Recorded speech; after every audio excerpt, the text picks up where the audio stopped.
executives who are supposedly in interoperability. They have those labs, and each time they bring some new guy who's supposed to be like the negotiator, with Linux and on behalf of Microsoft, and they have these panel discussions where they try to kind of show to the cameras that they have this mutual tolerance. When in fact, from my point of view, it's not really fair because lots of people are being attacked by software patents, but these people don't exactly attend these events. Those who speak on the panels are companies that endorse software patents. It can be IBM, it can be companies that cross-license with Microsoft, and I find it a bit disheartening because that's not actually showing the full extent of the community. Right. Well, I mean, there's nothing really much else I can add to what you've said, other than obviously what we've covered already. It's a very clever manoeuvre by Microsoft. So, sorry, Gordon. Just a thing that just occurred to me just now. There is another sort of viewpoint that I've seen some people put forward, and I suppose I kind of agree with it. It's if Microsoft are willing to give you money, then why not take it? It doesn't. It's not as if they're saying, right, you must promote Windows 7 or Windows Phone 7 They or. implicitly say that, actually. As far as I'm aware, they don't put any sort of conditions on it. They are with some events. They might do it with some events.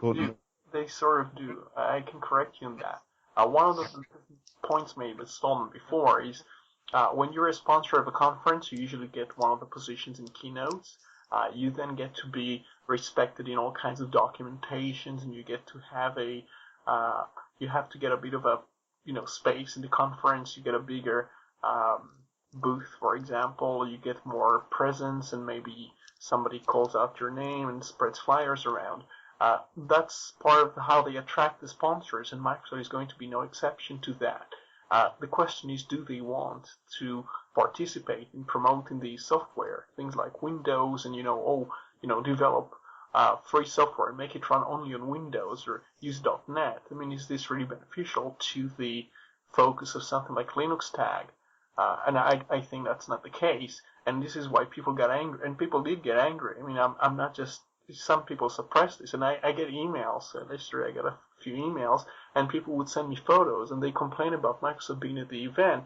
But at the event, they have to be careful not to say too much, and obviously they don't really want to go around and heckle Microsoft, although this happened too, and people took videos.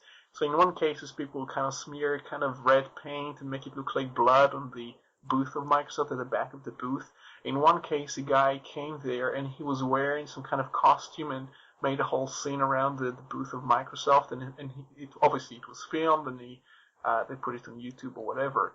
But this kind of belittles the image of the free software community when they do that. I don't really think it's very beneficial, and this actually serves Microsoft better, especially the person who's approaching them and trying to heckle the executives or the attendees of the companies.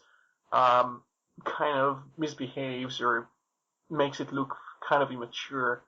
Well, maybe then the blame or the finger of the pointed finger should be squarely at the person who agreed for Microsoft to sponsor the event. I mean, you can't blame Microsoft, and it's very rare I say this, but you can't blame Microsoft for acting like Microsoft if it's got an opportunity to sponsor an event, especially one which could give it a little bit of kudos in its own circles. It's going to jump at the chance, so maybe the finger of blame should be pointed directly at the person who says, yeah, we'll have Microsoft sponsoring. And whilst it's all very well to take people's cash, and Microsoft cash is as good as anybody else's, I suppose. I've covered all kinds of conferences, at least 10 of them, where Microsoft was doing that. And one point I iterated over and over again was that based on the information that I had received, what they do is they play a game which happens all over the place, not just for conferences, is they pressure the person, and the person says no, and then they go back and say, oh, you're a hater, and then they complain about that person to other people. The person is intolerant, is incapable, and they would even oust people. There used to be this thing called, I think, Open Alliance, something. I think it's kind of defunct now, but at the time, they had to repeatedly reject Microsoft, and Microsoft was starting to demonize the people. And members of this consortium or organization or whatever it was supposed to be called, I think it was created by but by Matt Izey at the time, and he left and gave it to a person called Ben Kluwer. But anyway, the point is, and this was documented pretty well in blogs, Microsoft was repeatedly pressuring these people to give way for Microsoft to enter exactly the types of places that it would poison, because it knew as soon as it would enter these things, they would completely collapse, because the members from the inside would not renew the membership and would not actually support the efforts. If the point of these efforts was to try and derail the Microsoft lock-in, if Microsoft gets inside, that kind of devalues and kind of invalidates the whole purpose of the thing. It's called, we always say, it's Open Solutions Alliance. That's the name of the play. No, I fully appreciate what you're saying, but at the end of the day, I don't think nowadays any sort of alleged pressure by Microsoft or any company that was refused sponsorship at one of these events would wash.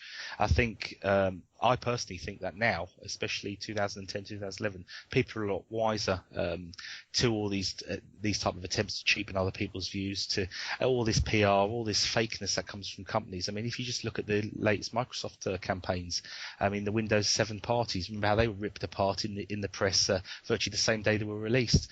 People aren't buying into it anymore. I think gone are the days whereby people blindly follow what's said in an advert. Oh, Microsoft said it or Sony said it, so it must be true type thing. So I think now, I personally think now, if you turn down Microsoft or any other company that you don't want at a show or event, I don't think any particular sort of aggression on behalf of the company concerned would have any effect. It would just be shown as bullying in it.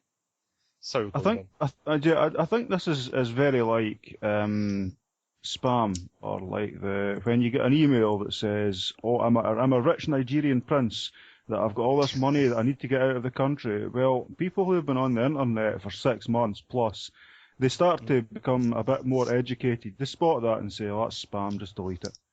But there's always new people coming onto the internet every day who don't know, and that's who they're relying on. Is someone that's just new to the internet coming on, they get this email and thinking, I've made it, there's $2 million, I've made it, I'll just fill in my bank, and they're scammed.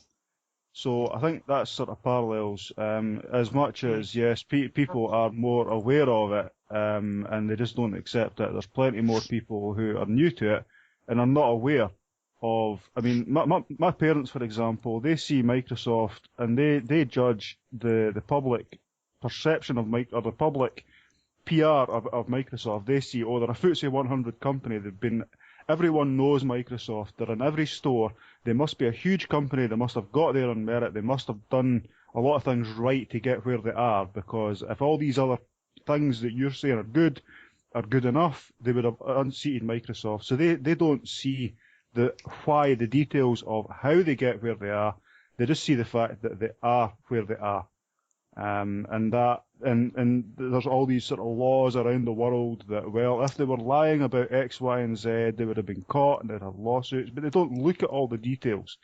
So, as much as some people are aware and are educated by past history and stuff, there's plenty more people who they just don't care. They take it on headlines, they see the odd headline here and there, but they don't really take into account what's behind those headlines.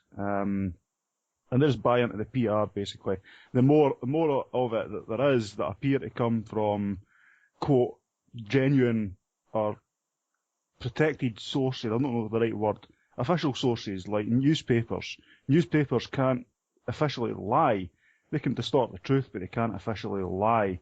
So if something's in a newspaper, there must be some element of truth to it, if you know what I mean. So people the more that you see, if lots of newspapers are all saying the same thing, there must be some grain of truth in that.